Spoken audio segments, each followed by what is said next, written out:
प्राप्त हुआ कि भारत जो दुनिया का सबसे बड़ा लोकतंत्र वाला देश है, उस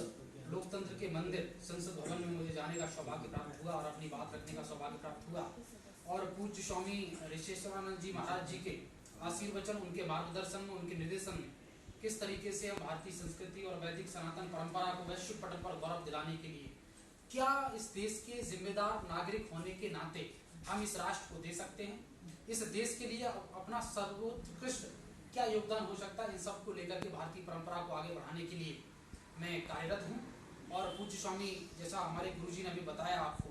हमारा एक ही उद्देश्य है कि भारत दुनिया की सबसे बड़ी सिविलाइजेशन, भारत दुनिया की 1,96,08,53,121 करोड़ वर्ष पुरानी संस्कृति, जब पूरी दुनिया में किसी को चलना, बोलना और सभ्यता का ज्ञान नहीं था, उस वक्त पूरे वर्ल्ड को सबसे पहले एजुकेशन हेल्थ सिस्टम भारत ने पूरी दुनिया को दिया।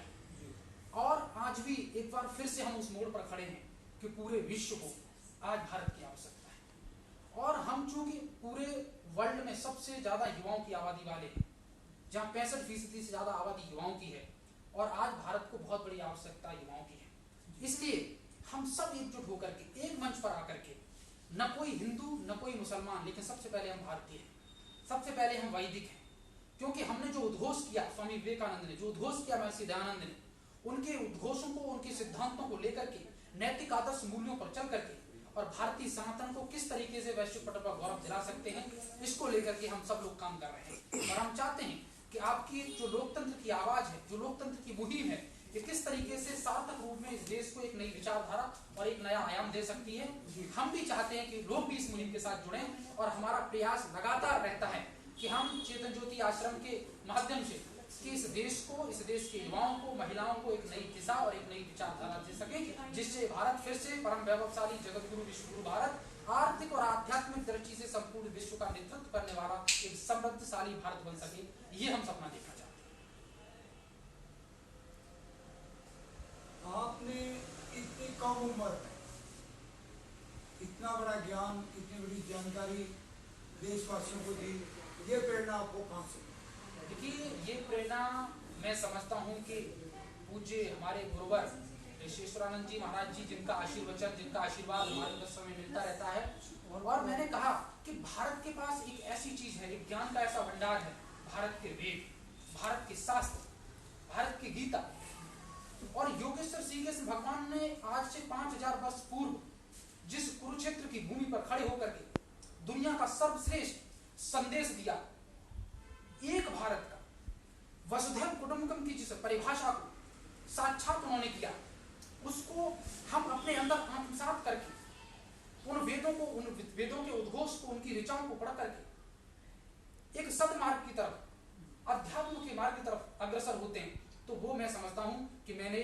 गीता में पढ़ा, मैंने वेदों में पढ़ा, और जो सार रूप में मुझे मेरे गुरुवर जी के माध्यम से प्राप्त हुआ, उससे मैं समझता हूं कि हमारे पूरे जीवन का ट्रांसफॉर्मेशन, रूपांतरण हुआ। और मुझे सौभाग्य प्राप्त हुआ कि देश की संसद में मुझे जाने का अवसर प्राप्त हुआ। कई बार मैंने यूनाइटेड नेशन में, और अभी हाल में ही Asia Africa summit, MUN modern united nation, जिसमें एशिया की 48 कंट्रीज प्रतिभाग कर रही थी, उसमें मुझे इंडिया को रिप्रेजेंट करने का मौका मिला। तो मैं समझता हूँ कि हमारे भारत ने हमें बहुत कुछ दिया है, ऋषियों की परंपरा ने हमें बहुत कुछ दिया है, और हम इसको खोना नहीं चाहते। और हम चाहते हैं कि आओ फिर से हम एकजुट होकर के एक मंच पर आकर के भारत की तरफ लौटे, क्योंकि पूरी दुनिया को अगर शांति, समृद्धि और सौहार्द का संदेश कोई दे सकता है, विश्व मानवता का अगर कोई संदेश दे सकता है, तो भारत ही दे सकता है, कोई दुनिया का देश नहीं दे सकता। इस बात को मैं आपके चैनल के माध्यम से कहना चाहता हूँ। आपने जो अभी ज्ञान दिया देशवासियों के लिए, पूरी दुनिया के लिए, आने वाली पीढ़ियों के लिए, आज के नौजवानों के लिए जो संदेश दिया, वो संदेश अपने आप में हमारी जब तक दुनिया रही तब तक लोग इस ज्ञान के इस माध्यम से संस्कार को लौट के आएंगे। हमारा देश महान था, महान है और महान रहेगा। इसी के दिखाए हुए रास्ते पे दुनिया इसका युवा मानती है, और सबसे बड़ी शक्ति दुनिया की कोई है और दुनिया मानती है, वो भारत देश है। मैं आपका इन्हीं शब्दों के साथ धन्यवाद देता हूँ, और भारत का लोकतंत्र परिवार हमेशा आपके इस मिशन को, पवित्र मिशन, जागरूक मिशन को